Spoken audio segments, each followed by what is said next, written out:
Hey everybody, it's Mario Otaku here, bringing you another My Hero Academia review. Now, I absolutely love this tournament arc. It's just really fun, and this fight was honestly pretty funny. A lot of people said it was anticlimactic, and they kind of are right. We were expecting a lot of cool stuff, like, oh, Todoroki's gonna use both of his quirks now, right? Fire and ice, it's gonna be awesome.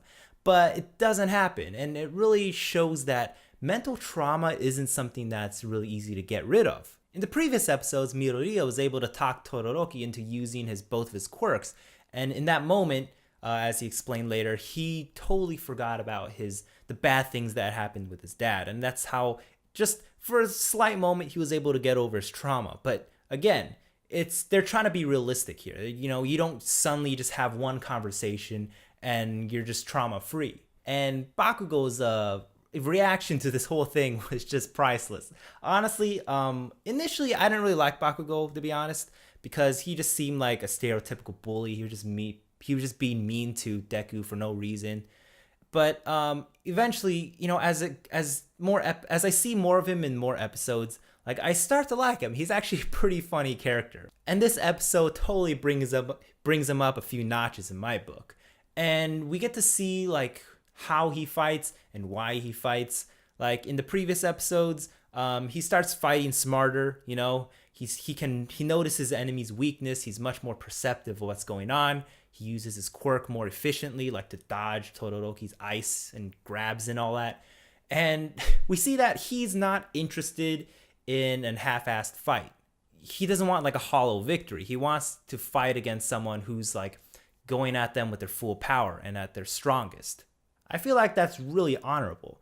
And during the awards ceremony, man, he was salty. I mean, first of all, he didn't want to accept the medal at all because he feels like he doesn't really deserve it because, well, again, he wasn't fighting against Todoroki's full power.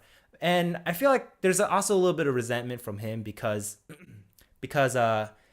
Deku was somehow able to go against Todoroki at his max power, but he wasn't able. It feels like, what? Am I not worthy enough? Why do you see Deku as a worthy opponent to use both of your quirks? What about me?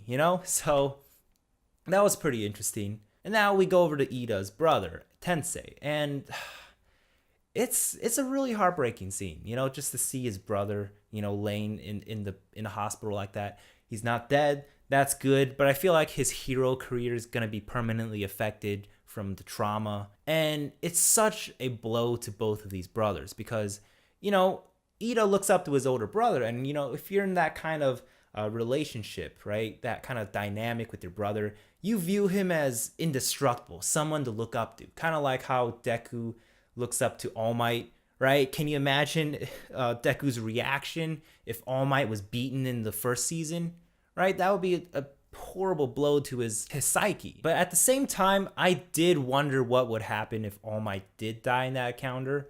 Would Deku have to go on this kind of a soul-searching arc, to find out, something about himself? I don't know. That's what happens, especially like in Gurren Lagann. So I feel like if you can handle a character death really well, it can lead a lot of room for character growth as well. So yeah, now this arc is over and a new one begins, and I think a lot of other character arcs are gonna happen, like a little character development, and Todoroki and and Deku and all the other characters are gonna grow as well. But I feel like the most interesting one right now is gonna be Todoroki and his mom, because he finally sees her after all that's happened, and he wants to start anew. He wants to come to terms probably with his own power. He wants to be able to be a full hero, because he can't win just using his ice. He's born to use both of them. And in order to be the best hero he can be, he has to, embrace himself first. And also Deku, right? His lifeline recovery girl is no longer going to heal his self-inflicted injuries. And let's be honest, watching him blow himself up every time he uses his quirk, it's kind of getting old. And he can't really be a true hero if that keeps happening. He needs to find a better way to utilize his power.